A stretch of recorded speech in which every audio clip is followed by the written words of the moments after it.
Hi, I'm Brian Heckman. My family's been coming to Church at the Bay since 2005. In January, I went on my first ever mission trip, which was to Haiti, the same trip that you're exploring right now. Now, I'm not exactly a mission trip kind of guy, and I had a ton of obstacles and objections. I'm self-employed, so I can't really be away from my cell phone and my email for a couple of hours, let alone a few days. I had a 3-month-old baby when I committed to going on the trip, and I've got 2 of my own kids that need more of my attention as it is. And then the biggest obstacle for me was that I just didn't have the money.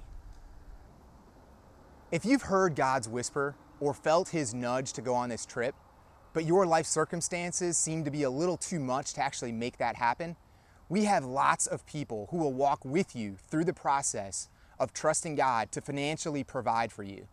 Yes, even in your situation. So don't let money be the #1 obstacle that keeps you from looking further into going on this trip.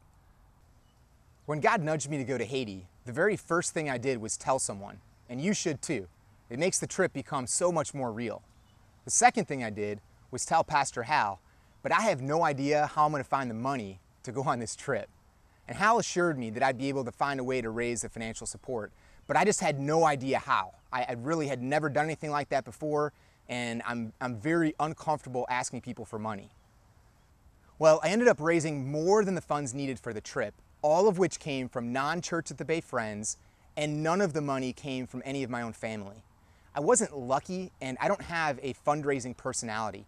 See, there are a handful of people at Church at the Bay just like you and me, businessmen and women to stay-at-home moms, who also experienced God financially providing for their trips as well.